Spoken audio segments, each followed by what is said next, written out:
मैं विजयनगर का वही शिल्पी हूँ जिसने विट्ठल मंदिर के खंभों को इस तरह तराशा कि पत्थर भी गाने लगे। ये कोई जादू नहीं था, ये प्राचीन वास्तुकला, सटीक ज्यामिति और ध्वनि विज्ञान का अद्भुत मेल था। उड़ीसा विजय के बाद महान कृष्णदेवराय ने तुंगभद्रा तट पर इस मंदिर के निर्माण का आदेश दिया। हमने अत्यंत कठोर ग्रेनाइट चुना और मुख्य खंभों के भीतर पतले, स्वतंत्र रूप से कंपन करने वाले उपखंभे तराशे। हल्की थाप से इनमें फ्लैक्चुरल वाइब्रेशन पैदा होता है जो हवा में मिलकर स्पष्ट सुर बनाता है। कुल मिलाकर दर्जनों खंभे मिलकर एक विशाल वाद्य यंत्र की तरह बजते थे, जिनकी गूंज विट्ठल बाजार तक जाती थी। फिर आया वो अंधकार, तालीकोटा का युद्ध। पराजय के बाद नगर उजड़ गया। आग और आघात से खंभों में सूक्ष्म दरारें आईं और सुर मंद पड़ते चले गए, क्योंकि ध्वनि की ताकत समान अखंड संरचना पर निर्भर करती है। 19वीं सदी में अंग्रेजों ने इन खंभों को देखा तो चकित रह गए। रहस्य समझने के लिए कुछ खंभों को काटा गया, पर भीतर कोई यंत्र नहीं, सिर्फ पत्थर और विज्ञान था। आज भी ये अवशेष हम्पी में खड़े हैं, गवाही देते हुए कि हमारा ज्ञान कितना गहरा था। याद रखो, ये खंडहर नहीं, भारत की बुद्धि और कला का जीवित प्रमाण है।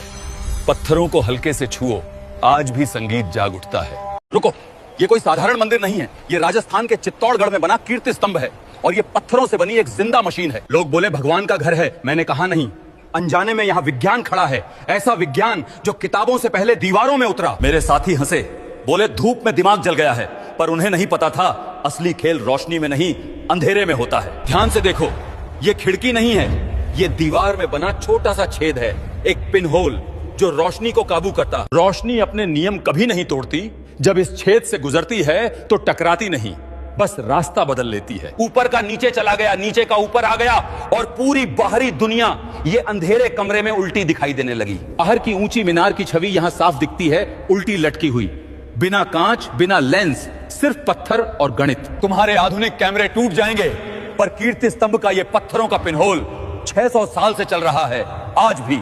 क्या आपने कभी सोचा है कि हजारों साल पुराने भारतीय मंदिर भूकंपों में भी खड़े रहते हैं, जबकि आधुनिक इमारतें कुछ सेकंड में गिर जाती हैं? जैसे दक्षिण भारत का बृहदेश्वर मंदिर या हिमालय में स्थित केदारनाथ मंदिर। ये सिर्फ धार्मिक स्थल नहीं, अद्भुत इंजीनियरिंग के उदाहरण हैं। इन मंदिरों का निर्माण सीमेंट से नहीं किया गया, यहाँ पत्थरों को गोंद की तरह चिपकाया नहीं गया, बल्कि विशेष इंटरलॉकिंग तकनीक से जोड़ा गया। इंटरलॉकिंग में हर पत्थर दूसरे पत्थर को सहारा देता है, बिल्कुल लेगो ब्लॉक्स की तरह, जिससे पूरा ढांचा बिना सीमेंट के मजबूती से खड़ा रहता है। जहाँ मसाले की जरूरत पड़ी, वहाँ चूने पर आधारित मिश्रण इस्तेमाल हुआ, जो समय के साथ कठोर नहीं बल्कि संतुलित और टिकाऊ बना रहता है। भूकंप आने पर आधुनिक इमारतें सख्त होकर टूटती हैं, लेकिन इन मंदिरों में पत्थर हल्का हिलते हैं, कंपन को सोख लेते हैं और ऊर्जा फैल जाती है। इसी संतुलन और नियंत्रित लचीलेपन के कारण ये मंदिर आज भी सुरक्षित हैं। ये आस्था नहीं, भारत की उन्नत प्राचीन इंजीनियरिंग का प्रमाण है।